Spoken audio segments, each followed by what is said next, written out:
Disclaimer, ये कहानी काल्पनिक है। ये कहानी मनोरंजन के उद्देश्य के लिए बनाई गई है। इसमें दिए गए सभी पात्र घटित और नाम सभी काल्पनिक हैं। ये कहानी किसी को भावना, परंपरा, नाम पर आधारित नहीं बनाई गई है। इस कहानी में सभी चीज लेखक द्वारा की गई कल्पना से उत्पन्न हुई है। एपिसोड 101 अवनी से मुलाकात कहानी। अब तक गीता जी खुश हो बोली, बेटा मतलब तू वो ये जैसे सब देखना चाहते हैं, यहाँ तक कि डैड भी उसके बहुत बड़े फैन है। ऋषभ ने हाँ में सर हिलाया और बोला, माँ ये बात अभी डैड को नहीं पता चलनी चाहिए, मैं उन्हें सरप्राइज दूंगा। गीता जी ने हाँ में सिर हिलाया और झूठा गुस्सा दिखाते हुए बोली, वो सब तो ठीक है, मेरी बहू को क्यों नहीं लेकर आया। ऋषभ बोला, माँ लाना क्या है, आप लोग ही उसके पास चलो। अब आगे गीता जी खुश होते हुए बोली, अच्छा पर चलना कहाँ है। ऋषभ बोला, हमारे असली घर। गीता जी बोली, वो कहाँ है। ऋषभ बोला, वो सब आप छोड़ो, बस किसी तरह से डैड को रेडी करो, 15 मिनट में हम निकलेंगे। गीता जी बहुत खुश हुई और फटाफट वहां से उठी और महेश जी को मना कर लाने चली गई। उनके जाने के बाद निशा बोली, छोटे मुझे माफ कर दे, मैंने फ्लो कुछ ज्यादा ही बक दिया। ऋषभ बोला, कोई बात नहीं दी, आज नहीं तो कल सबको ये बताना ही था। कोई नहीं, अगर आज ही पता चल गया, चल अब जा, तू भी रेडी हो जा, अब से हम सब वही रहेंगे। निशा बोली, कहाँ छोटे। ऋषभ बोला, मेरे पैलेस में। निशा बहुत खुश हुई क्योंकि उसे ऋषभ का पैलेस बहुत ही पसंद आया था। वो वहां रहना भी चाहती थी पर सबसे चुप कर रहने के कारण वो वहां रह नहीं सकती थी। पर अब ऋषभ ने जब सब बता दिया तो फिर छुपने की क्या है जरूरत। निशा भी उठी और रेडी होने चली गई। सबके वहां से जाने के बाद विवान ऋषभ से बोला, भाई तू पक्का सही कर रहा है न। ऋषभ विवान के कंधे पर हाथ रखते हुए बोला, भाई आज नहीं तक कल सबको पता लगना ही था, कब तक हम सब छुपा लेते। विवान को भी ये बात पता थी कि आज नहीं तो कल सबको सब बताना ही पड़ता, इसलिए वो आगे कुछ नहीं बोला और ऋषभ के कहने पर पैलेस से 2 रोल्स रॉयज मांगा ली। काफी देर हाल में बैठने के बाद भी जब कोई नहीं आया तो ऋषभ ने गीता जी को आवाज लगाई। उधर से आवाज आई, बेटा आ रही हूँ। तभी निशा रेडी होके आ गई और ऋषभ के सामने खड़े हो बोली, छोटे में कैसी लग रही हूँ। ऋषभ बोला, अच्छी लग रही है। दिमाग डैड कहाँ रह गए। तभी पीछे से गीता जी और महेश जी आ रहे थे। गीता जी जितनी एक्साइटेड थी वही महेश जी उतने उदास थे। ऋषभ ने ज्यादा कुछ नहीं बोला और उनको लेकर सीधा बाहर चल दिया। घर के बाहर इतनी महंगी गाड़ियां देख महेश जी बोले, विवान बेटा इसकी क्या जरूरत थी, तुमने अपने बॉस की गाड़ियां हमारे लिए मांगा दी। एक्चुअली विवान ने ऋषभ की पर्सनल आरआर मंगाई थी जो कि गोल्ड की थी और बुलेट प्रूफ भी। विवान कुछ बोलने ही वाला था कि ऋषभ ने उसे रोक दिया और सीधा गाड़ी में जाके बैठ गया। उसके साथ निशा बैठी और विवान, गीता जी, महेश जी दूसरी कार में बैठ गए। बैठने के बाद महेश जी विवान से बोले, बेटा तुमने अपने बॉस की गाड़ियां मंगाई है, कहीं उससे गुस्सा आ गया तो। इसका जवाब विवान देने ही जा रहा था कि गीता जी बोली, नहीं कुछ बोलेगा वो, आप बिन बात की टेंशन लेना छोड़ो, समझे।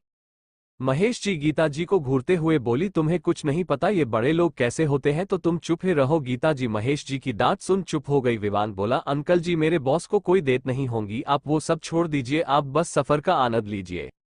महेश जी ने आगे कुछ नहीं बोला और चुपचाप बाहर देखने लगे। बाहर का नजारा ही अलग था, चारों तरफ सिर्फ आरके की गाड़ियां थी, ऊपर से रोड पर बिल्कुल भी ट्रैफिक नहीं। महेश जी को ऐसा फील हो रहा था वही आरके है और पूरी दुनिया उनके नीचे है, उन्हें एकदम राजा जैसा फील हो रहा था। करीब आधे घंटे के ट्रेवल के बाद सारी गाड़ियां ऋषभ के पैलेस पहुंचा। गार्ड ने जल्दी से गेट खोला, सारी गाड़ियां अंदर चली गई। सब गाड़ियां एक तरफ चली गई, वही ऋषभ और विवान की गाड़ी मैन डोर की तरफ चल दिया। महेश जी के साथ साथ गीता जी इतने बड़ी महल जैसे पैलेस को देखकर दंग थे। उनकी आंखें तो उस महल से हट ही नहीं रही थी, पूरा संगमरमर से बना हुआ महल। ऋषभ अपनी गाड़ी गेट पे ना खड़ा कर सीधा आगे लेकर चला गया पर विवान अपनी गाड़ी गेट पर ही रोक दिया। गाड़ी रुकते ही विवान कार से उतरा और महेश जी की तरफ का गेट खोला और एक गार्ड ने गीता जी की तरफ का गेट खोला। दोनों लोग बाहर आए और बाहर का नजारा देखकर दोनों सरप्राइज रह गए क्योंकि गेट पर अवनी और कोमल खड़ी थी।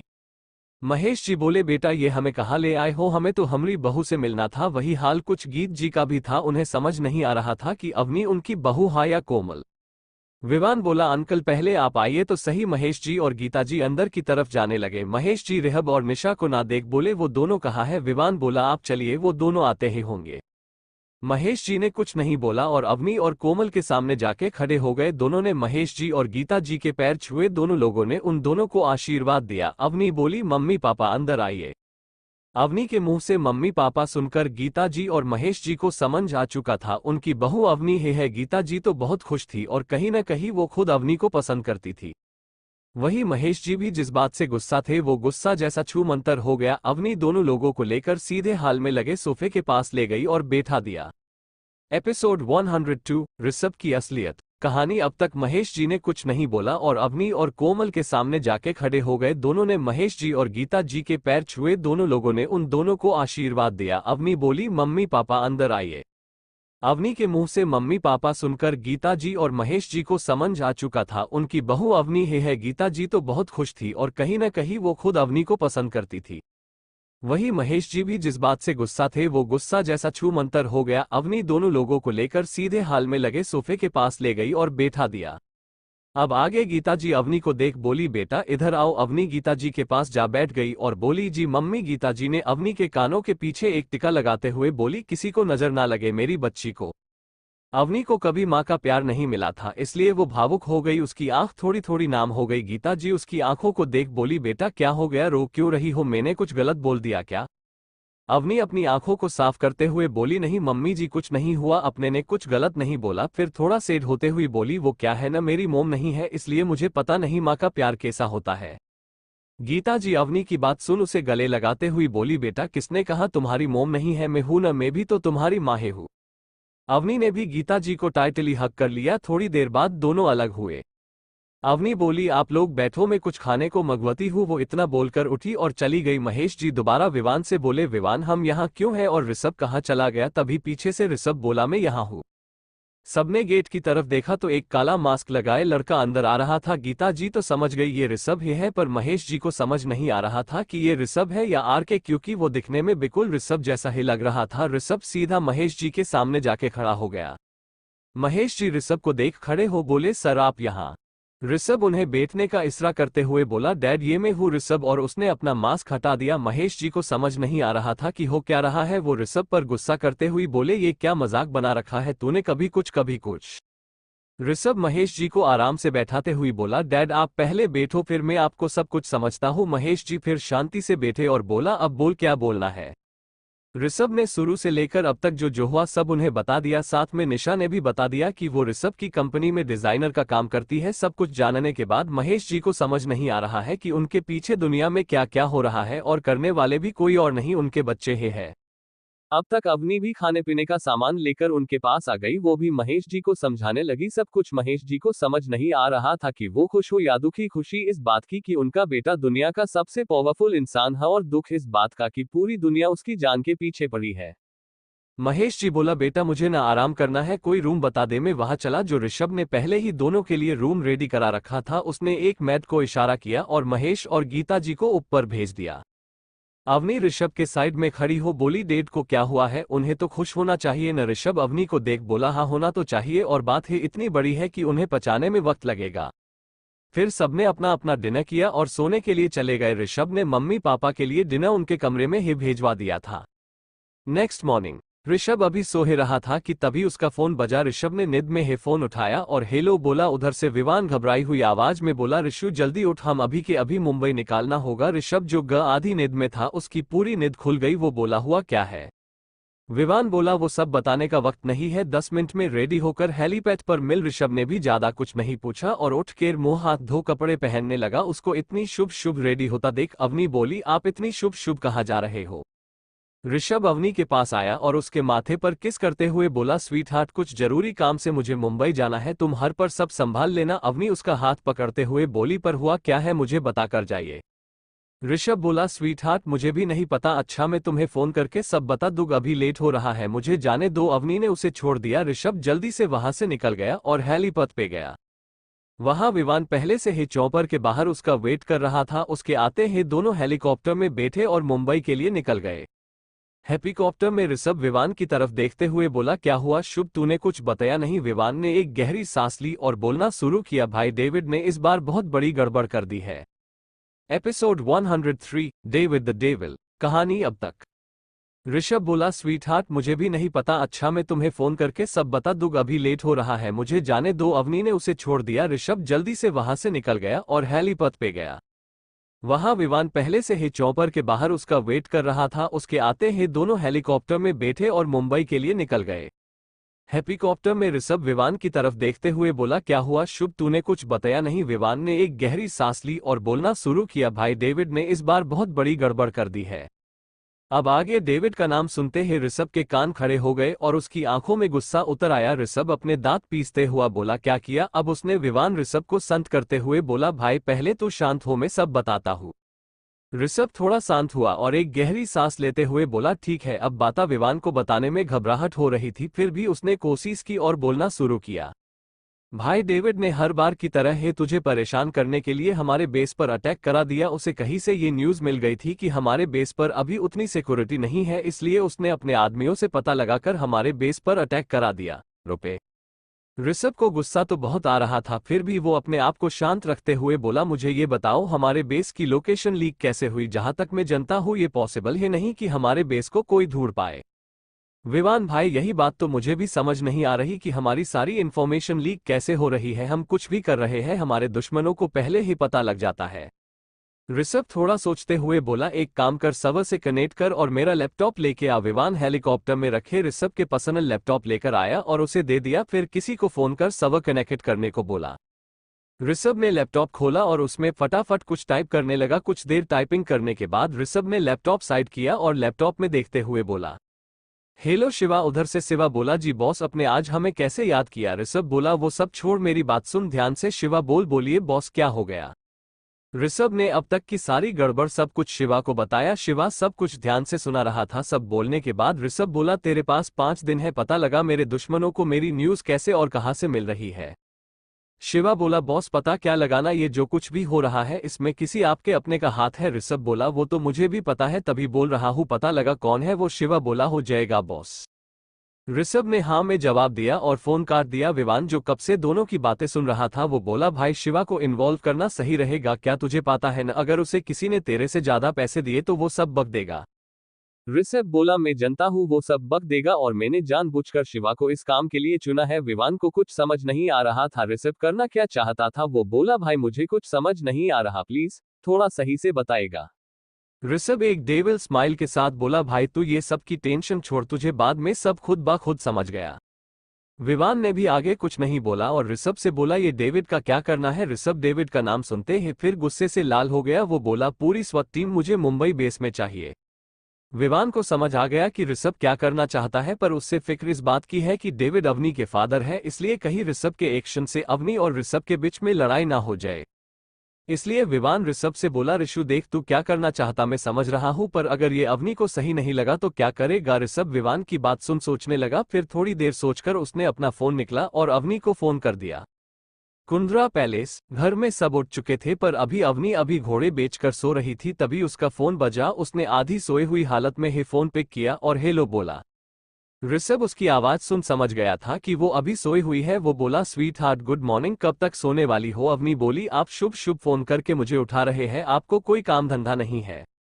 ऋषभ बोला, स्वीट हार्ट सारा काम धंधा तुम ही तो हो। फिर थोड़ा मजाकिये लहजे में बोला, स्वीट हार्ट अगर तुम पहले दिन भी है मम्मी पापा के सामने लेट सोकर उठी तो तुम्हारी इमेज क्या बनेगी? अवनी को याद आया कि वो अब ऋषभ की फैमिली के साथ रहने वाली है। वो जल्दी से उठकर बैठ गई और ऋषभ से गुस्सा करते हुए बोली, आप भी न पागल है, शुभ जब गए थे तो याद नहीं दिला सकते थे? आपकी वजह से मैं लेट हो गई। फिर वो उठी और वॉशरूम की तरफ जाने लगी। ऋषभ बोला, इसमें भी मेरी ही गलती हाथ है भाई। अवनी बोली, आपकी ही गलती है, अब ये सब तो ठीक है, आपने मुझे फोन क्यों किया है? ऋषभ को याद आया कि उसने तो अवनी से कुछ सीरियस बात करने को फोन किया था। वो बोला, स्वीट हार्ट मुझे कुछ जरूरी बात करनी है। वो इतना बोल के चुप हो गया। अवनी बोली, हाँ बोलिए, मैं सुन रही हूँ। दूसरी तरफ से ऋषभ को समझ नहीं आ रहा था कि वो कैसे बोले कि वो उसके डैड को खत्म करने की बात करने वाला। अवनी उसे ना बोलता देख बोली, आप मेरे डैड को मरना चाहते हैं? दूसरी तरफ ऋषभ अवनी बात सुन एकदम हक्का बक्का रह गया। Episode 104 where is my team कहानी अब तक। वो बोला, स्वीट हार्ट मुझे कुछ जरूरी बात करनी है। वो इतना बोल के चुप हो गया। अवनी बोली, हाँ बोलिए, मैं सुन रही हूँ। दूसरी तरफ से ऋषभ को समझ नहीं आ रहा था कि वो कैसे बोले कि वो उसके डैड को खत्म करने की बात करने वाला। अवनी उसे ना बोलता देख बोली, आप मेरे डैड को मरना चाहते हैं? दूसरी तरफ ऋषभ अवनी बात सुन एकदम हक्का बक्का रह गया। अब आगे थोड़ी देर तक तो उसे समझ नहीं आ रहा था अभी उसके साथ हुआ क्या है। तभी अवनी की दोबारा आवाज आई। वो बोली, हेलो आप सुन रहे हैं? ऋषभ होश में आया और बोला, स्वीट हार्ट हाँ बोलो। अवनी बोली, मैं जो बोल रही हूँ वो सही है न? ऋषभ घेरे से हम बोला। अवनी बोली, इसमें आपको मुझे पूछने की जरूरत नहीं है, आपको जो सही लगता है कर सकते हैं, मैं कभी आप पर उंगली नहीं उठाऊंगी। ऋषभ बोला ठीक है स्वीट हार्ट, मैं देखता हूँ क्या करना तिल रहेगा, पर तुम्हें ये कैसे पता चला कि मैं किस बारे में बात करने के लिए फोन कर रहा हूँ? अवनी बोली मेरे पास भी एक टीम है जो पूरी दुनिया पर नजर रखती है और आप भी शायद उसी दुनिया से आते हैं। ऋषभ बोला पर वो इतना ही बोल पाया था कि अवनी बोली मैं फोन रखती हूँ, ऑलरेडी बहुत लेट हो चुकी हूँ, अगर और लेट किया तो पक्का मम्मी पहले दिन ही मुझे डांटेगी। इतना सब बोलकर अवनी ने फट से फोन काटा और दौड़ते भागते वॉशरूम में जा फ्रेश होने लगी। वहीं दूसरी तरफ ऋषभ फोन को देखते हुए बोला भाई कोई इज्जत ही नहीं है, फोन मुंह पर ही काट दिया। विवान ऋषभ को देख बोला ऋषु बीवियां ऐसी ही होती, पति की कदर नहीं करती। ऋषभ विवान की तरफ एक ऑयब्रो ऊपर करते हुए बोला बेटा सब तो ठीक है, ये बता तुझे ये सब कैसे पता? विवान अपनी बात को संभालते हुए बोला अरे ऋषु मेरे कहने का मतलब ये है कि सब ऐसे ही होती, मैंने देखा है न। उसने बात को घुमाते हुए बोला अच्छा अवनीने की तरफ से क्या करना चाहिए? ऋषभ सीट पर टेक लगते हुए आंखें बंद कर बोला उसका कहना है जो मुझे सही लगे मैं वो कर सकता हूँ। विवान ऋषभ बगल में बैठते हुआ बोला तो तूने क्या सोचा? ऋषभ अपनी आंखें खोल बोला करना क्या है, जो सोचा है वही होंगी, स्वात टीम को बेस पर बुलाओ। विवान को समझ आ गया कि ऋषभ इस बार डेविड को नहीं छोड़ने वाला, इसलिए उसने ज्यादा कुछ नहीं बोला और स्वात टीम के हेड को फोन लगा सारी इंस्ट्रक्शन देने लगा। वही ऋषभ किसी गहरी सोच में डूबा हुआ था। दोपहर का वक्त ऋषभ अपने चौपर से नीचे उतरा तो सामने ही उसकी करों का काफिला लगा हुआ था। वो फटाफट कार में बैठा और अपने बेस के लिए निकाल गया। ऋषभ का बेस यहां से थोड़ी ही दूरी पर, असल में वो आर के लैंड पर ही उतरा था, पर वहां से भी उसका बेस थोड़ी दूरी पर था। थोड़ी देर में ही ऋषभ अपने बेस पर पहुंचा तो वहां का नजारा देख उसकी आंखें खून जैसी लाल हो गई थी, क्योंकि डेविड के आदमियों ने ऋषभ के पूरे बेस में आग लगा दी थी। ऋषभ को आग लगने का इतना गुस्सा नहीं था, उससे गुस्सा तो इसलिए बात का था कि उसके बहुत सारे आदमी आग की चपेट में आ गए थे, कुछ तो जलकर मार भी गए थे, बाकी सारे घायल हैं। ऋषभ को गुस्से में देख विवान उसके कंधे पर हाथ रखते हुए बोला ऋषु अब ज्यादा हो गया है, बहुत नुकसान करा लिया हमने, हमारे बहुत आदमी मारे जा चुके हैं। विवान की बात सुन ऋषभ जो अभी बस गुस्से में था वो गुस्से के वजह से एकदम लाल हो गया था। वो विवान की तरफ देख बोला where is my team? Vivaan बोला वो लोग बेसमेंट में है। ऋषभ ने कुछ नहीं बोला और सीधा बेसमेंट की तरफ चल दिया। उसके पीछे विवान के पीछे रोनित और उसके पीछे ऋषभ के सारे खास बॉडीगार्ड ऋषभ के पीछे चल दिए। ऋषभ का ऑरा इस वक्त बहुत ही खतरनाक लग रहा था, क्योंकि जहां से भी ऋषभ गुजर रहा था वहां के मौसम में अलग ही ठंड का एहसास होने लग रहा था। ऋषभ सीधा बेसमेंट में पहुंचा जहां पहले से ही स्कॉट टीम के सीनियर्स ऋषभ का वेट कर रहे थे। ऋषभ के कमरे में इंटर होते ही वहां की हवा में अलग सा ही खतरापन महसूस हो रहा था। जैसे ही सभी सीनियर ने ऋषभ को देखा सबके सब खड़े हो गए और ऋषभ को सल्यूट मारा। ऋषभ इस वक्त मास्क में था, इस वजह से वो लोग ऋषभ के एक्सप्रेशन तो नहीं देख पा रहे थे, पर अचानक हुई मीटिंग और ऋषभ के ओरे से समझ गए थे कि ऋषभ बहुत ही गुस्से में। ऋषभ सबको बैठने का इशारा कर अपने उनके सामने वाले सोफे पर किसी राजा की तरह बैठ गया। सभी सीनियर भी बैठ गए। ऋषभ ने एक बार अपनी नीली आंखों से सबको घूरा, फिर बोला बाहर का नजारा तो सबने देख ही लिया होगा। सभी सीनियर ने हाँ में सर हिलाया। ऋषभ बोला तो मुझे बताइए कि जिसने ये किया है उसके साथ क्या करना चाहिए? सभी सीनियर ने एक गुस्से और जोश के साथ बोला सर जान से मार देना चाहिए। ऋषभ उसकी बात सुन एक डेविल स्माइल दी और बोला तो हमें वैसा ही करना चाहिए। सारे सीनियर बोले जी सर हम वैसा ही करेंगे। ऋषभ बोला हम तो आप लोग पूरी टीम को रेडी कर रिया, हम 1 घंटे में निकलेंगे। इतना बोल के ऋषभ वहां से उठा और बाहर जाने लगा। सभी सीनियर ने खड़े हो गए और ऋषभ को सैल्यूट मारा। एपिसोड 105 कहानी अब तक। सभी सीनियर ने हाँ में सर हिलाया। ऋषभ बोला तो मुझे बताइए कि जिसने ये किया है उसके साथ क्या करना चाहिए? सभी सीनियर ने एक गुस्से और जोश के साथ बोला सर जान से मार देना चाहिए। ऋषभ उसकी बात सुन एक डेविल स्माइल दी और बोला तो हमें वैसा ही करना चाहिए। सारे सीनियर बोले जी सर हम वैसा ही करेंगे। ऋषभ बोला हम तो आप लोग पूरे टीम को रेडी करा रिया, हम 1 घंटे में निकलेंगे। इतना बोल के ऋषभ वहां से उठा और बाहर जाने लगा। सभी सीनियर ने खड़े हो गए और ऋषभ को सैल्यूट मारा। अब आगे 1 घंटे बाद ऋषभ अपने केबिन में बैठा काम कर रहा था, तभी विवान ने गेट नॉक किया। नॉक की आवाज सुन ऋषभ ने गेट की तरफ देखा तो विवान खड़ा था। ऋषभ बोला कमिंग। विवान अंदर आया और ऋषभ को देख बोला ऋषु टीम रेडी है। ऋषभ के हाथ तुरंत रुक गए, उसने अपना लैपटॉप बंद किया और बोला चलो। फिर वो गेट की तरफ बढ़ गया। विवान भी उसके पीछे पीछे जाने लगा। ऋषभ सीधा अपने बेस के ग्राउंड पर गया जहां ऑलरेडी आरके की यूनिफॉर्म पहने पूरी की पूरी स्वत टीम मौजूद थी। ऋषभ को देखते ही सबने उसे सैल्यूट मारा। ऋषभ ने सब देख बोला अरे यू रेडी बॉयस? सबने एक साथ चिल्लाया yes sir we are ready. Rishabh सबकी जोश से भारी आवाज सुन एक डेविल स्माइल के साथ बोला David today you are finished. फिर ऋषभ अपने चॉपर में बैठ गया। उसके बैठते ही सभी स्वात टीम के आदमी अपने अपना चॉपर में बैठ गए। विवान भी ऋषभ के साथ आ बैठ गया। सबके बैठते ही पायलट ने चॉपर डेविड के ठिकाने की तरफ मोड़ दिया। चॉपर में विवान ऋषभ से बोला, ऋषु अगर डेविड को हमरे आने का पता चल गया तो वो पक्का कहीं छुप जाएगा। ऋषभ विवान को देख बोला, पता चलेगा तब तो। विवान बोला, भाई डेविड के आदमी 24 घंटे हमारे पे नजर लगाकर बैठे हैं। ऋषभ सोफे पर टांग पर टांग रख बोला, आदमी कितने भी लगे हो पर मेरे पल पल भी खबर तो खुद मुझे भी नहीं होती तो उन्हें कहाँ से मिलेगी। फिर विवान को देख बोला, सुन, इंडिया के सारे न्यूज वालों को ये इन्फॉर्मेशन पहुंचा दे कि आरके दुनिया के सामने आने वाला है। विवान बोला, ऋषु पर इससे क्या फायदा होगा। ऋषभ बोला, भाई जब डेविड को ये न्यूज मिलेगी तो वो पक्का कुछ नहीं करेगा, वो चुपचाप से अपने ठिकाने में बैठा रहेगा। इसी का हम फायदा उठाकर उस पर हमला करने वाले हैं। विवान को ऋषभ का सारा प्लान समझ आ गया। वो बोला, ठीक है भाई, मैं अभी सभी न्यूज वालों को ये इन्फॉर्मेशन पहुंचा देता। फिर उसने चॉपर में रखे सैटेलाइट फोन को निकाला और किसी को फोन कर सब समझाने लगा। ऋषभ भी रिलैक्स हो सोफे पर बैठ गया और अपनी आंखें बंद कर कुछ सोचने लगा। विवान ने उससे डिस्टर्ब करना सही नहीं समझा। वो भी दूसरे सोफे पर बैठकर कोमल से चैट्स पर बात करने लगा। बैठे बैठे ऋषभ को पता ही नहीं चला कि उसे कब नींद आ गई। उसकी नींद जब टूटी जब विवान ने उससे कई बार बुलाया। ऋषभ उठते ही बोला, पहुंच गए क्या। विवान नामे सर हिलाते हुए बोला, भाई नहीं, अभी तो हम आधे रास्ते ही आए हैं। ऋषभ बोला, अच्छा। फिर वो वापस से सोने लगा तो विवान उसे उठाते हुए बोला, ऋषु सो मत, उठ, पहले कुछ नाश्ता कर ले, तूने शुभ से कुछ खाया नहीं। ऋषभ विवान की बात सुन उसे देख बोला, भाई तुझे कब से मेरे खाने की फिक्र होने लग गई। विवान एक स्माइल के साथ बोला, भेज, मुझे नहीं तेरी बीवी को फिक्र है, उसने मुझे फोन करके सख्त हिदायत दी है कि मैं तुझे नाश्ता करा दूं। ऋषभ विवान की बात सुन बोला, ओह अच्छा ऐसा है क्या। फिर उसने विवान की तरफ देख बोला, तूने नाश्ता किया है। विवान ने नामे सर हिलाते हुए बोला, मैं कर लूंगा, अभी मन नहीं है। ऋषभ बोला, भाई चला दोनों एक साथ नाश्ता करते हैं। विवान ने कई बार मना किया पर ऋषभ ने उसकी एक नहीं सुनी और जबरदस्ती अपने साथ उसे बैठा कर नाश्ता करने लगा। दोनों ने नाश्ता किया और ऋषभ दोबारा से सोने चला गया। वही विवान डेविड के वहां क्या हाल चल है उसके बारे में पता लगा रहा था। करीब 8 घंटे के लंबे सफर के बाद आखिरकार सभी के सभी डेविड के ठिकाने के 3 किलोमीटर दूर लैंड हुए।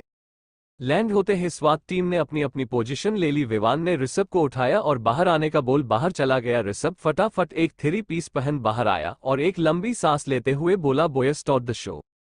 ऋषभ चॉपर से निकल एक बुलेट प्रूफ कार में बैठ गया जो कि स्पेशल ऋषभ के लिए इंडिया से उसके साथ आई थी।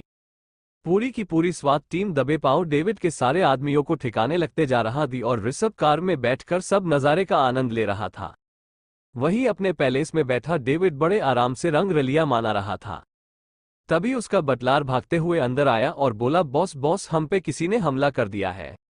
डेविड जो अभी अपना कार्यक्रम शुरू करने ही वाला था वो बोला, क्या बक रहा है, मेरे इलाके में बिना मेरी परमिशन के कोई कैसे अंदर घुस सकता है। तुम लोग क्या कर रहे थे। वो फट से उठा और अपने कपड़े पहनते हुए बोला, जल्दी चलो कंट्रोल रूम में। एपिसोड 106 डेविड को पकड़ लिया।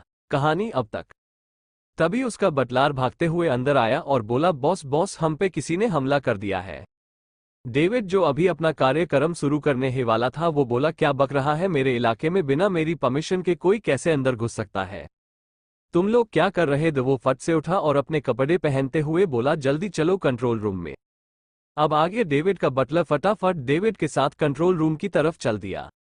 वहां बाहर ऋषभ की पूरी स्वात टीम ने डेविड के आदमियों को ऐसे ठिकाना लगाया था कि कुछ पता ही नहीं लग रहा था। ऋषभ अपनी कार में बैठा हुआ बस ये सोच रहा था कि डेविड को आज कैसे मारेगा। वो ये सब अभी सोच ही रहा था कि तभी एक बहुत बड़ा बॉम्ब ब्लास्ट हुआ। ब्लास्ट की वजह से ऋषभ की कार वहीं रुक गई। ऋषभ विवान से बोला, बहारा ब्लास्ट कैसे हुआ। विवान बोला, ऋषु हो सकता है डेविड को पता लग गया है कि हम यहां आ चुके हैं, वो हो सकता है हमें गुमराह करके भगने की फिराक में होगा। ऋषभ ने हाँ में सर हिलाया और बाहर का नजारा देखते हुए बोला, आज कुछ भी हो जाए डेविड जिंदा नहीं रहना चाहिए। बाहर ऋषभ की स्वात टीम को कुछ लोग ब्लास्ट की वजह से घायल हो गए थे। विवान बोला, ठीक है भाई। विवान ने अपना वकी टोकी निकाला, फिर उसने स्वात टीम के मेंबर को फोन कर इंस्ट्रक्शन देने लगा। वही अंदर बैठा डेविड तो ये सोच रहा था कि आरके यहाँ कैसे आ गया। वो तो आज दुनिया के सामने आने वाला था न, फिर क्या हो गया। उसने अपने बेल्टर को देख बोला, कुछ भी हो जाए आरके अंदर नहीं घुसना चाहिए वरना वो आज बहुत तबाही मचा देगा। बटलर ने हाँ में गर्दन हिलाया और अपने आदमियों को कुछ समझाने के लिए बाहर जाने लगा। तभी डेविड उसे रोकते हुए बोला, मेरा चॉपर रेडी करो, मुझे यहाँ से निकलना है। बटलर एक अजीब सा लुक दे डेविड को देखने लगा, जैसे सोच रहा हो कैसा आदमी है मैदान छोड़कर भाग रहा है। डेविड को समझ आ रहा था कि बटलर क्या सोच रहा होगा। वो बोला, मुझे ऐसे मत देख। जो बोला है वो फटाफट कर। बटलर ने फटाफट बाहर की तरफ जाने लगा। बटलर के जाने के बाद डेविड सोचने लगा, ऋषभ को उसके ठिकाने के बारे में कैसे पता चला। ऊपर से उसके आदमियों ने उसे ऋषभ के यहां आने की कोई खबर क्यों नहीं दी। डेविड ने अपना फोन निकाला और इंडिया में अपने खास आदमी को लगा दिया। फोन पिक होते ही डेविड बोला, तुम कहाँ हो? उधर से आवाज आई, बॉस में तो अपने काम पर ही वो आरके पर नजर रख रखा है। डेविड को उसके आदमी पर इतनी गुस्सा आ रही थी कि वो उसे फोन में घुसकर ही उससे मर दे। वो जोरदार आवाज में बोला, आरके वहां नहीं, यहां आ गया है। और तू क्या कर रहा था जो तुझे कुछ पता नहीं चला? उधर से डरा सहमा वो आदमी अपनी लड़खड़ाती आवाज में बोला, बोबा बॉस, मैंने तो आरके पे बराबर नजर रखी थी, फिर पता नहीं कैसे वो अब तक पहुंच गया। डेविड को बहुत गुस्सा आ रहा था। उसने ज्यादा बहस करने का मन नहीं था, उसे यहां से सही सलामत निकलना था। वो बोला, तुझे तो मैं बाद में देखता हूं। फिर उसने फोन काट दिया। तभी डेविड का बटलर आया और बोला, बॉस चॉपर रेडी है, चलो चलते हैं। डेविड ने हूं में जवाब दिया और बटलर के साथ चल दिया। वो दोनों सीधा टेरेस पर गया तो वहां पर डेविड के एक भी आदमी नहीं दिख रहा था। ये बात डेविड को बहुत अजीब लग रही थी। वो बटलर से बोला, सब कहाँ है? वही बटलर को भी समझ नहीं आ रहा था, अभी 2 मिनट पहले तो सब यही थे, तब तक सब कहाँ चले गए? वो डेविड से बोला, बॉस लग रहा है कुछ गड़बड़ है। एक काम करो, चॉपर स्टार्ट हो रखा है, आप फटाफट बैठकर यहां से निकलो। डेविड को भी बटलर की बात सही लग रही थी। वो जल्दी से जा चॉपर का गेट खोल बैठ गया। उसके बैठते ही दूसरी साइड से बटलर भी एके बैठ गया। उसके बैठते ही डेविड पायलट से बोला, जल्दी चलो। पर पायलट ने कोई रिस्पॉन्स नहीं दिया। डेविड पायलट को चॉपर ना उड़ाता देख झालाते हुए बोला, मैंने बोला जल्दी चलो।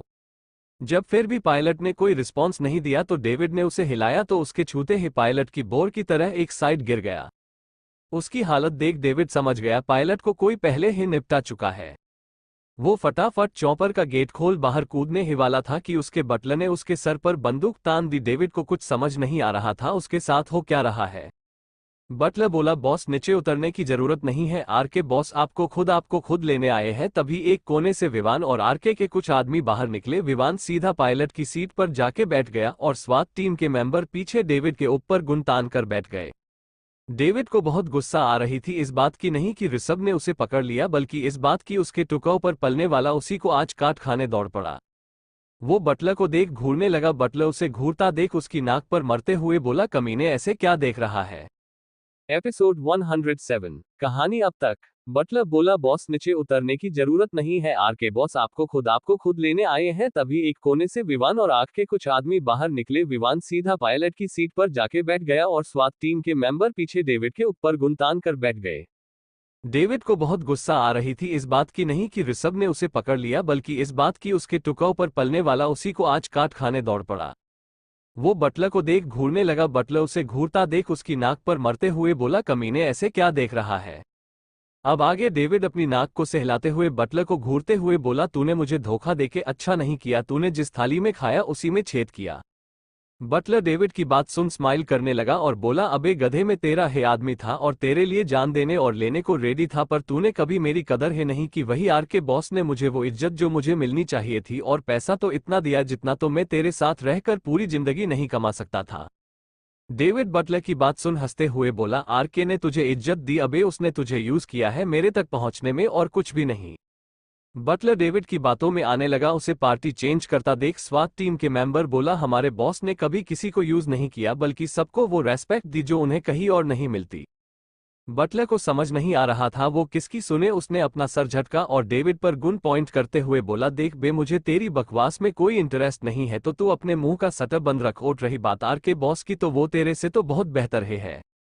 डेविड को उसके बटलर की नादानी पर बड़ा दुख हो रहा था। उसने बाकी कुछ नहीं बोला और चॉपर से बाहर देखने लगा, जैसे उसका आज आखिरी दिन और वो जी भर के दुनिया को देख लेना चाहता हो। थोड़ी देर में चॉपर जंगलों के बीचे बीच लैंड हुआ। चॉपर लैंड होते हैं स्वात टीम नीचे उतरी और डेविड को घसते हुए बाहर निकाला और एक चेयर के सामने खड़ा कर दिया। उसके चॉपर से बाहर आने के बाद बटलर और विवान भी बाहर आए और डेविड के बगल में खड़े हो गए। डेविड ऋषभ को इधर उधर देखने लगा, जब उसे वो कहीं नहीं दिखा और ऋषभ का मजाक उड़ाते हुए विवान से बोला, अरे तेरा बॉस तो कितना डरपोक निकला, मेरे आने से पहले ही भाग गया। विवान उसकी बात सुन बोला, बेटा जरा अपने लेफ्ट में देख कौन आ रहा है।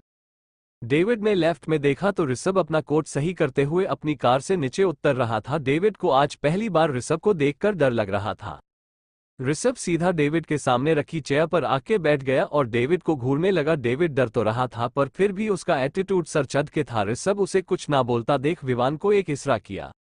विवान को इशारा समझ आ गया। उसने एक चेयर लाई और डेविड को जोर जबरदस्ती से बैठा दिया। डेविड के साथ जो भी हो रहा था वो सब डेविड भी पहले किसी ना किसी के साथ करता था, इसलिए उसे इस वक्त वही फील हो रहा था जो उस वक्त उन्हें होता था जिनके साथ डेविड ये सब करता था। ऋषभ डेविड को देख बोला, ससुर जी आपको पता है मैंने आपको यहाँ ऐसे क्यों बुलाया है? डेविड एक ईविल स्माइल के साथ बोला, अच्छा से पता है दामाद जी, आखिर इतना तो समझदार हुए। ऋषभ डेविड की बात सुन एक ईविल स्माइल के साथ बोला, तो ससुर जी आपको अपनी करतूतों का कोई पछतावा नहीं है क्या? डेविड बोला, बिल्कुल नहीं, मैंने जो किया वो बस अपने बिजनेस को चलने के लिए किया। डेविड की बात सुन ऋषभ गुस्से से आग बबूला हो गया और डेविड से दांत पीसते हुए बोला, ससुर जी तुम्हें पता है न कि आज तुम्हारा आखिरी दिन है, फिर भी तुम माफी मांगने के बजाय अकड़ दिखा रहे हो। डेविड ने ऋषभ की बातों को ऐसे इग्नोर किया जैसे कुछ सुना ही ना हो। ऋषभ खुद को इग्नोर होता देख विवान को एक इशारा कर डेविड के सामने खड़ा हो गया। डेविड उसे सामने देख बोला, क्या दामाद जी अपने ही ससुर को मारोगे? पाप नहीं लगेगा तुझे? ऋषभ बोला, मुझे जो लगेगा मैं वो देख लूंगा, पहले तो तू अपना देख। फिर उसने विवान से अपनी गोल्डन पिस्टल ली और डेविड पे शूट करने ही जा रहा था कि तभी ऋषभ का फोन बजा। बहुत देर तक बंद ना होने की ऋषभ में पॉकेट से फोन निकाला और नाम देखा तक उसने फट से फोन उठा लिया। उधर से अवनी बोली, डैड का क्या हुआ? ऋषभ को समझ नहीं आ रहा था कि वो क्या बोले। वो बोला, अभी नहीं। अवनी बोली, प्लीज 10 मिनट रुक जाइए, मैं भी आ रही हूँ। इतना बोल के अवनी ने फोन काट दिया। ऋषभ जो अवनी को आने से माना करने वाला था वो काटने की वजह से चुपचाप बस फोन को ही देख रहा था कि अवनी ने उसकी बिना सुने फोन काट दिया। फिर ऋषभ पीछे हटा और वापस से अपने सोफे पर आके बैठ गया। डेविड ऋषभ को चुपचाप बैठा देख बोला, क्या हुआ दामाद जी, गोलियां खत्म हो गई क्या? एपिसोड 108 डेविड का खत्मा कहानी अब तक। डैड का क्या हुआ? ऋषभ को समझ नहीं आ रहा था कि वो क्या बोले। वो बोला, अभी नहीं। अवनी बोली, प्लीज 10 मिनट रुक जाइए, मैं भी आ रही हूँ। इतना बोल के अवनी ने फोन काट दिया। ऋषभ जो अवनी को आने से माना करने वाला था वो काटने की वजह से चुपचाप बस फोन को ही देख रहा था कि अवनी ने उसकी बिना सुने फोन काट दिया। फिर ऋषभ पीछे हटा और वापस से अपने सोफे पर आके बैठ गया। डेविड ऋषभ को चुपचाप बैठा देख बोला, क्या हुआ दामाद जी, गोलियां खत्म हो गई क्या? कहानी अब तक। ऋषभ सब समझ रहा था कि डेविड उसे उकसाना चाहता था कि वो उसे मर दे, पर अवनी की वजह से वो गोली नहीं चला सकता था। अभी 10 ही मिनट हुए होंगे कि जंगलों के बीचों बीच के आलीशान हेलीकॉप्टर लैंड हुए। सब चौपर देखकर समझ गए थे इसमें जरूर कोई न कोई आरके की फैमिली का ही होगा। विवान ने जाके चौपर का गेट खोला। उसमें से अवनी ब्लैक यूनिफॉर्म पहने नीचे उतरी। उसके पीछे कोमल भी सेम यूनिफॉर्म पहनकर उतरी। ऋषभ अवनी को देख अपनी सोफे से खड़ा हो गया और उसके पास जाने लगा। ऋषभ अवनी से कुछ पूछना चाहता था पर अवनी ने उसे पूछने से रोक दिया और सीधा डेविड के सामने वाले सोफे पर जाके बैठ गया। डेविड उसे देख एक कातिलाना मुस्कान देने लगा। वही अवनी अपने डैड को हंसता देख मन में सोच रही थी कि उसके डैड का आज आखिरी दिन है, फिर भी वो हंस रहे हैं। अवनी बोली, डैड मैंने आपको बहुत मौके दिए कि आप सुधार जाए, पर आप हर बार वही करते जिससे मुझे सख्त नफरत थी। आज देख लो, आपके कारनामे ने आपको मरने के कगार पर ले आए हैं। डेविड अवनी की बात सुन मुस्कुराने लगा। अवनी उसे मुस्कुराता देख बोली, डैड मैं यहाँ आपकी मौत की बात कर रही हूँ और आप मुस्कुरा रहे हैं। डेविड बोला, अवनी मुझे कोई फर्क नहीं पड़ता कि तू मुझे आज मर दे या छोड़ दे, मैं तो बस ये सोच रहा हूँ तू बोलती थी कि पूरी दुनिया बदल दूंगी अपने बाप को, तो आज तक नहीं बदल पाई, दुनिया कैसे बदलेगी? डेविड की बात अवनी को चुभ रही थी और ये सच है कि अवनी अपने डैड तक को बदल नहीं पाई तो दुनिया को क्या ही बदल पाएगी। अवनी को चुपचाप देख डेविड उससे और बोला, देख बेटा मैं गलत हूं पर अब एक मौका दे दे, मैं सुधार जाऊंगा। अवनी डेविड की आखिर बात सुन समझ गई कि उसके डैड उसे इमोशनल ब्लैकमेल करके यहां से बचना चाहते हैं।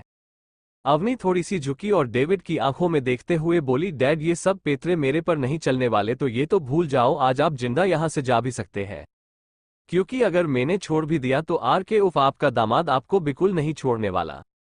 डेविड को अपना प्लान फेल होता देख थोड़ा एटीट्यूड में बोला, बेटा मुझे मरने वाला कोई पैदा नहीं हुआ इस दुनिया में। उसका इतना ही बोलना था कि अवनी के बगल में खड़े ऋषभ ने अपनी गुन निकली और डेविड के सीधे माथे के बीचों बीच मर दी। अवनी जो डेविड से बात करने में बिजी थी वो गोली की आवाज सुन अपनी आंखें बंद कर ली। उसने जैसे ही आंखें खोली तो सामने उसके डैड किसी बोर की तरह नीचे गिर गए। अवनी उन्हें ऐसे गिरता देख जोर से चिल्लाई और सोफे से उठकर दौड़कर उनके पास पहुंची और उन्हें उठाने की कोशिश करने लगी। पर डेविड ने कोई जवाब नहीं दिया। अवनी डेविड को अपनी गोद में ले रोने लगी। अवनी को रोता देख ऋषभ आगे आया और उसके कंधे पर हाथ रखा। अवनी ने पीछे देखा तो ऋषभ उसे अपनी आंखों से हिम्मत रखने को बोल रहा था। अवनी उठी और ऋषभ के सीने से लिपट कर सिसकियां लेते हुए बोली, डैड ऐसे क्यों थे आज? उनकी ऐसे जान क्यों गई? अगर उन्होंने मेरी बात मान ली होती तो शायद आज वो जिंदा होते। अवनी ये सब बोलते बोलते ऋषभ को और टाइट पकड़ रोने लगती। ऋषभ ने उसे कोई जवाब नहीं दिया, बस उसे जोर से हक कर खड़ा रहा। थोड़ी देर बाद जब अवनी थोड़ी शांत हुई तो ऋषभ ने उसे चौपा में बैठा दिया और कोमल को उसका ध्यान रखने को बोल वापस डेविड की लाश के पास से आया। ऋषभ डेविड को देख धीरे से बोला, ससुर जी ये सब आपके किए का फल है कि अपने ही दामाद के हाथे आपको मौत नसीब हुई। भले डेविड से ऋषभ का कोई लगाव नहीं था, पर वो अवनी के पिता होने के वजह से कहीं न कहीं ऋषभ को उनकी मौत का बुरा जरूर लग रहा था। ऋषभ विवान को देख बोला, इनकी लाश को पूरी इज्जत के साथ अंतिम संस्कार होगा, अंतिम संस्कार की तैयारी करो। वही खड़ा बटलर ऋषभ को ऑर्डर देते हुए लहजे में बोला, बॉस इसको इज्जत देने की जरूर नहीं है, बहुत गंदे काम किए हैं इसने, इसे तो नाले में डाल देना चाहिए। ऋषभ को बटलर की बात सुन के बहुत गुस्सा आ रहा था। एक तो बटलर ने ऋषभ को ऑर्डर देने की हिम्मत कैसे की और दूसरी उसकी ऑर्डर पे उंगली कैसे उठाए। ऋषभ बटलर को देख बोला, तू कौन है जो मुझे ऑर्डर दे रहा है कि मैं क्या करूं क्या ना करूं। बटलर को ऋषभ की बात पसंद नहीं आई और वो बड़े एटीट्यूड के साथ बोला, बॉस भूलो मत, अगर मैं नहीं होता तो ये डेविड कभी तुम्हारे हाथ नहीं आता। अगर मैंने इसे धोखा दे तुम्हें नहीं कुछ बताया होता तो क्या करते। ऋषभ बटलर की बात सुन हंसते हुए बोला, बेटा अगर तू नहीं बताता न तो इसके साथ साथ तू भी ऐसे ही मरता। और हाँ, वो धोखा देने वाली बात हमने तेरे पे कभी भरोसा किया ही नहीं, क्योंकि जब तू जिसके साथ इतने सालों से काम कर रहा है उसका वफादार नहीं रह पाया तो मेरा क्या ही होता। एपिसोड 109 अवनी ऋषभ एक साथ। कहानी अब तक। बटलर को ऋषभ की बात पसंद नहीं आई और वो बड़े एटीट्यूड के साथ बोला, बॉस भूलो मत, अगर मैं नहीं होता तो ये डेविड कभी तुम्हारे हाथ नहीं आता। अगर मैंने इसे धोखा दे तुम्हें नहीं कुछ बताया होता तो क्या करते। ऋषभ बटलर की बात सुन हंसते हुए बोला, बेटा अगर तू नहीं बताता ना तो इसके साथ साथ तू भी ऐसे ही मरता। और हाँ, वो धोखा देने वाली बात हमने तेरे पे कभी भरोसा किया है नहीं, क्योंकि जब तू जिसके साथ इतने सालों से काम कर रहा है उसका वफादार नहीं रह पाया तो मेरा क्या ही होता। अब आगे ऋषभ की बात सुन बटलर हाका बका रह गया। वो तो ये सोच रहा था ऋषभ उसका एहसान मानेगा, पर यहाँ तो ऋषभ को उस पे कभी भरोसा ही नहीं था। बटलर को ये बात बहुत बुरी लग रही थी पर वो कुछ कर नहीं सकता था। ऋषभ वहां से जाने लगा। बटलर उसे जाता देख बोला, बॉस मेरे बाकी के रुपए दे दो, मैं चला जाता हूँ। ऋषभ बटलर की बात सुन वापस पीछे मुड़ा और बटलर के पास आया और उसकी आंखों में देख बोला, तुझे सच में पैसे चाहिए? बटलर ऋषभ की आंखों को देखकर समझ गया था ऋषभ के दिमाग में कुछ अलग ही चल रहा है। अगर उसने दोबारा पैसे के लिए हामी भारी तो वो पक्का उसे जान से मार देगा। बटलर ना में सर हिलाते हुए बोला, बॉस मुझे कुछ नहीं चाहिए, मुझे जितना मिल गया है मैं उसमें खुश हूँ। बटलर की बात सुन एक डेविल स्माइल करने लगा और बटलर के गालों पर थप थपाते हुए बोला, गुड बॉय। फिर वापस अपने चौपर की तरफ बढ़ गया। उसके जाने के बाद विवान उसके पास आया और धीरे से बोला, तुझे बोला था ना पहले भी ऋषभ से पंगा लेने की कोशिश मत कर रही हो, वो माफ नहीं करता, अब चुपचाप से यहाँ ने निकल जा। बटलर को ऋषभ को विवान पर गुस्सा तो बहुत आ रहा था पर वो कुछ कर नहीं सकता था। उसने अपने हाथों की मुठियां कस ली और वो भी वहां से जाने लगा। चौपर में ऋषभ, अवनी, कोमल, विवान चारों चुपचाप बैठे हुए थे। अवनी ऋषभ के सीने से लग बैठी हुई थी और आंखें बंद कर धीरे धीरे सांसें ले रही थी। ऋषभ उसके बालों पर हाथ फिरते हुए बोला, स्वीट हार्ट तुम ठीक हो? अवनी ऋषभ के सीने में और मुंह डालते हुए हाँ में सर हिला दिया। ऋषभ को सब समझ आ रहा था कि अवनी इस वक्त कैसा फील कर रही होंगी, इसलिए उसने ज्यादा कुछ नहीं बोला और उसके बालों को सहलाने लगा। थोड़ी देर बाद सब कैलिफोर्निया के एयरपोर्ट पर लैंड हुए। ऋषभ ने विवान को कोमल को ले जाने का इशारा किया और खुद अवनी को गोद में उठा अपने प्राइवेट प्लेन की तरफ चल दिया। विवान कोमल को लेकर दूसरे जेट से दिल्ली के लिए निकल गया। वही ऋषभ अवनी को अपने प्लेन में लेकर चला गया। अवनी ऋषभ को कहीं अकेले जाते हुए बोली, हम कहाँ जा रहे हैं? ऋषभ उसे सोफे पर बैठते हुए उसके माथे पर किस करते हुए बोला, थोड़ी देर में पता चल जाएगा। अवनी ने भी ज्यादा कुछ नहीं पूछा और आंखें बंद कर सोफे पर लेट गई। ऋषभ भी उसके बगल में बैठकर अवनी का हाथ अपने हाथों में लेकर आज दिन भर जो हुआ उसके बारे में सोचने लगा। कहीं न कहीं ऋषभ भी ये करना नहीं चाहता था पर डेविड के कारनामों की वजह से ये करना जरूरी हो गया था, वरना वो आगे उसकी फैमिली को नुकसान पहुंचा सकता था। कबीर 4 घंटे के लंबे सफर के बाद ऋषभ का प्लेन एक प्राइवेट आइलैंड पर लैंड हुआ। ऋषभ और अवनी दोनों ही मस्त सोए हुए थे। एक अटेंडेंट आके ऋषभ को जागते हुए बोली, बॉस हम लैंड कर चुके हैं। ऋषभ ने एक बार बाहर देखा, फिर अवनी के बालों पर हाथ फेरते हुए बड़े प्यार से बोला, स्वीट हार्ट उठ जाओ, हमें चलना होगा। एक बार बोलने पर अवनी ने कोई हालचाल नहीं की। ऋषभ ने उसे दोबारा जागते हुए बोला, स्वीट हार्ट उठ जाऊं। इस बार अवनी उठ गई और अपनी आंखों को मलते हुए बोली, हम पहुंच गए क्या? सोते वक्त अवनी एकदम अलसी और परेशान लग रही थी, पर अभी वो एकदम फ्रेश लग रही थी, जैसे वो सब कुछ भूल गई हो। ऋषभ उसके गलों को खींचते हुए बोला, मैं कब से बुला रहा हूँ, रो तुम उठने का नाम ही नहीं ले रही। अवनी अपने गलों को छुड़ाते हुए सहलाकर बोली, ठीक है नहीं उठी, पर गलों का कचुम्बर क्यों बना रहे हो? ऋषभ अवनी की बात सुन स्माइल करने लगा और फिर कुछ नहीं बोला। फिर अवनी के हाथ पकड़ उसे बाहर ले जाने लगा।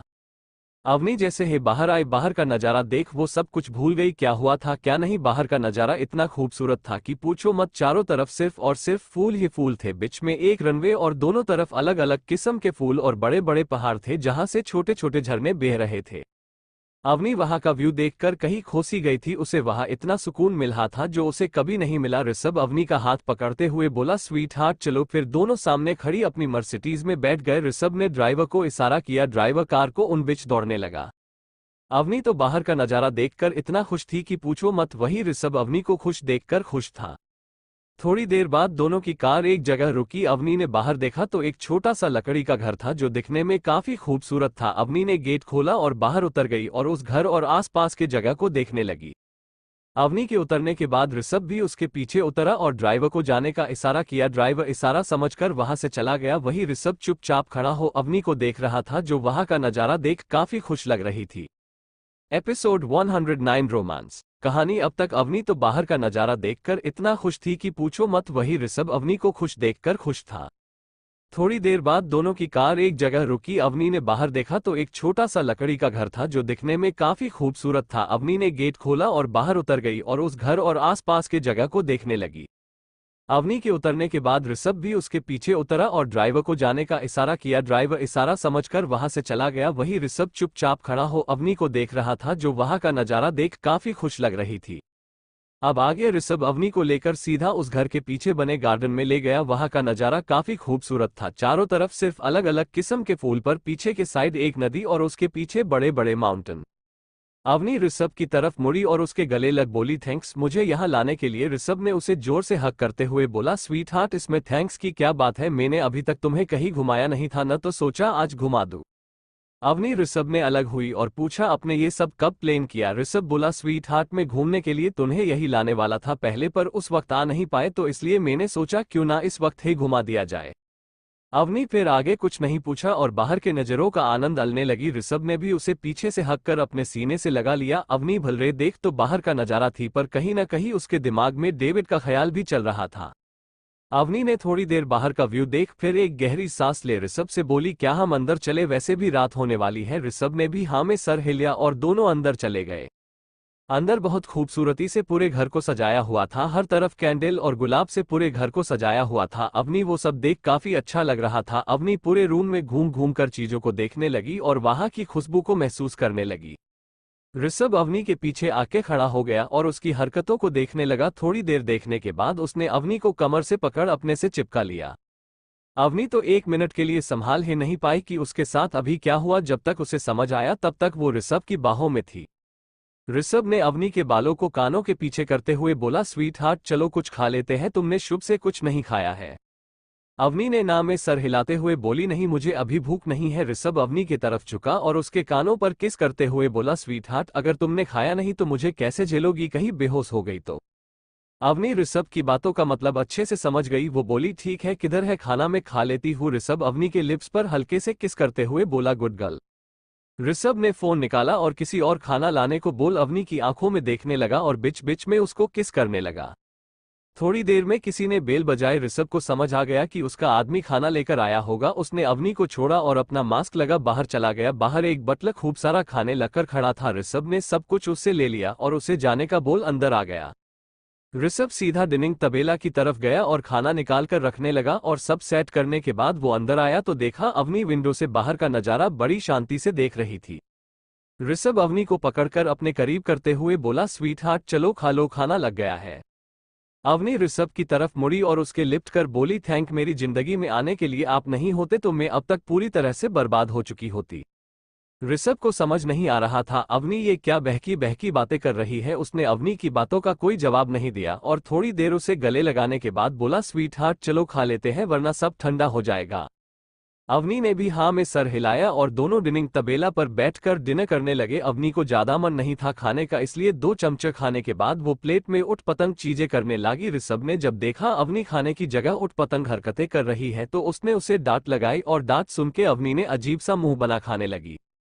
उसका मुंह बना देख ऋषभ को हंसी आ रही थी, पर उसने बड़ी मुश्किल से अपनी हंसी को काबू किया हुआ था। ऋषभ और अवनी ने थोड़ी देर बाद खाना खत्म किया। ऋषभ जल्दी से खाकर उठा और अवनी को अपनी गोद में उठा लिया। अवनी को पता था अब उसके साथ क्या होने वाला है, इसलिए उसने ज्यादा हाथ पैर नहीं चलाए और ऋषभ जो कर रहा था करने दे रही थी और उसका साथ भी दे रही थी। ऋषभ अवनी को सीधा बेड पर ले जाकर लेटा दिया और उसके ऊपर आ गया। उसने एक नजर अवनी की आंखों में देखा जो शर्म की वजह से नजरें झुकाए हुए थी। ऋषभ ने अवनी की आंखों पर किस किया और फिर नीचे आ उसके ओठों पर डीपी किस करने लगा। अवनी भी किस में ऋषभ का साथ दे रही थी। थोड़ी देर किस करने के बाद ऋषभ ने अपना काम शुरू कर दिया और पूरी रात उस रूम में बस अवनी की सिसकियों की आवाजें आ रही थी। Episode 110 morning. अब आगे ऋषभ अवनी को सीधा बेड पर ले जाकर लेटा दिया और उसके ऊपर आ गया। उसने एक नजर अवनी की आंखों में देखा जो शर्म की वजह से नजरें झुकाए हुए थी। ऋषभ ने अवनी की आंखों पर किस किया और फिर नीचे आ उसके ओठों पर डीपी किस करने लगा। अवनी भी किस में ऋषभ का साथ दे रही थी। थोड़ी देर किस करने के बाद ऋषभ ने अपना काम शुरू कर दिया और पूरी रात उस रूम में बस अवनी की सिसकियों की आवाजें आ रही थी। कहानी अब तक। Next morning. ऋषभ अवनी को अपनी बाहों में लिए बड़े सुकून से सो रहा था, तभी उसका फोन बजा। ऋषभ ने पहले तो इग्नोर कर दिया, पर जब फोन दोबारा बजा तो उसने हार मान के उठा लिया। उसके उठाते ही उधर से एजेंट 38 बोला, बॉस काम हो गया। ऋषभ एजेंट 38 की बात सुन एक गहरी स्माइल दी और हम में जवाब दिया और फोन काट दिया। ऋषभ ने एक बार फोन को देखा, फिर उसे साइड में रख दोबारा अवनी को देखा जो किसी बंदर के बच्चे जैसी उससे चिपक कर सो रही थी। ऋषभ ने उसके माथे पर किस किया और बोला, स्वीट हार्ट शुभ हो गई, हमें चलना चाहिए। अवनी अपनी आलसी आवाज में बोली, नहीं मुझे अभी नहीं जाना, मुझे नींद आ रही है। ऋषभ ने भी ज्यादा फोर्स नहीं किया और वो भी अवनी को जोर से पकड़कर सो गया, पर जैसे ही वो सोया तभी उसका फोन दोबारा बजा। उसने इरिटेट होकर फोन उठा, चिल्लाते हुए बोला, क्या है। उधर से विवान को समझ नहीं आ रहा था कि उसे क्या कर दिया है जो ऋषभ उस पर चिल्ला रहा है। वो हकलाते हुए बोला, ऋषु मैंने इसलिए फोन किया था क्योंकि अंकल जी तुझसे मिलने को बोल रहे थे। ऋषभ आवाज सुन थोड़ा शांत हुआ और बोला, डैड से बोल दे अभी बिजी हूँ, समय तक घर आ जाऊंगा। इतना बोल के उसने फोन काट दिया। दूसरी तरफ विवान बेचारा बिन बात की डांट खा चुका था। वो मन में बोला, इसका कुछ समझ नहीं आता, पता नहीं अब किस बात पे गुस्सा था। उधर फोन रख उसने अवनी की तरफ देखा तो अवनी अपनी नीली छोटी आंखों से देख रही थी। ऋषभ झुका और उसकी आंखों पे किस करते हुए बोला, स्वीट हार्ट उठ गई। अवनी ने सर हाँ में हिला दिया और बोली, किसका फोन था। ऋषभ बात को टालते हुए बोला, किसी का नहीं, वो बस ऐसे ही। अवनी बोली, मैंने पूछा किसका फोन था। ऋषभ हार मान बोला, विवान का फोन था, बोल रहा था डैड मुझे घर बुला रहे हैं। अवनी लेते लेते ही बोली, तो चलिए न चलते हैं, और वो उठने लगी। ऋषभ एक आईब्रो उठा, बोला, मैं उठा रहा था तो तुम्हें नींद आ रही थी, अभी क्या हो गया। अवनी स्माइल करते हुए बोली, डैड की बात है न, इसलिए उठना तो पड़ेगा। वो उठकर बैठने ही जा रही थी कि ऋषभ उसके ऊपर आ गया और अवनी को अपने नीचे कैद कर लिए। अवनी अपने आप को छुताते हुए बोली, ये क्या कर रहे हैं आप। ऋषभ उसके लिप्स पर हल्की किस करते हुए बोला, तुम्हें सजा दे रहा हूं। अवनी थोड़ा सोचते हुए बोली, पर किस बात की। ऋषभ बोला, मेरी बात ना मानने की और मेरे डैड की बात मानने की। इतना बोल के ऋषभ अवनी को डीपी किस करने लगा। अवनी ने पहले ती छुड़ाने की कोशिश की, फिर वो भी ऋषभ का साथ देने लगी। ऋषभ ने किस करना छोड़ उसके पूरी बॉडी पर अपने ठंडे हाथ फेरने लगा, जिससे अवनी की सांसें तेज हो रही थी। अवनी की सांसों की आवाज ऋषभ को और भी एग्जिट कर रही थी। उसने अवनी को सही किया और एक ही झटके में इंटर हो गया। अवनी जो अब तक इसकी आदी हो चुकी थी, इस बार उसे कोई दर्द महज हुआ, वो बस ऋषभ का साथ दे थी। करीब 1 घंटे बाद ऋषान थक कर अवनी के ऊपर ही सो गया। वही अवनी ऋषभ के बालों में हाथ फेरने लगी। ऋषभ थकी हुए आवाज में बोला, sweetheart I love you. Avni को समझ नहीं आ रहा था कि ऋषभ को क्या हुए है, वो ये अभी क्यों बोल रहा है, फिर भी उसने आई लव यू टू में रिप्लाई दिया। ऋषभ रिप्लाई सुन एक स्माइल के साथ अवनी के चेस्ट में अपना मुंह घुसा सो गया। अवनी ने भी थोड़ा देर ऋषभ के बालों में हाथ फेरा और फिर वो भी सो गई। करीब 1 घंटे सोने के बाद ऋषभ की नींद टूटी। ऋषभ अवनी के ऊपर से उठा और बाथरूम में चला गया। उसके उठते ही अवनी की भी नींद टूट गई। उसने इधर उधर देखा तो उसे ऋषभ कहीं नहीं दिखा, तभी उसे बाथरूम से पानी गिरने की आवाज आ रही थी। वो समझ गई कि ऋषभ बाथरूम में है, इसलिए वो भी बेड से उठी और अपने कपड़े पहनने लगी, बट कल ऋषभ ने उसके कपड़े उतारते वक्त सब फाड़ दिया था। उसे समझ नहीं आ रहा था कि वो क्या पहने, तभी उसे साइड में एक बाथरोब दिखा। उसने फट से उसे लिया और पहने लिया। जैसे ही उसने बाथरोब पहना तभी ऋषभ भी बाथरूम से निकला। ऋषभ सीधा अवनी के पास आया और बोला, स्वीट हार्ट रेडी हो जाऊं, हमें दिल्ली के लिए निकलना है अभी। अवनी ऋषभ को घूरते हुए बोली, कहाँ से रेडी हो जाऊं जरा बताए। ऋषभ कंफ्यूज हो बोला, मतलब क्या है। अवनी बोली, मेरे कपड़े तो अपने कल किसी जानवर की तरह नोच कर फाड़ दिए, अब मैं क्या पहनूं।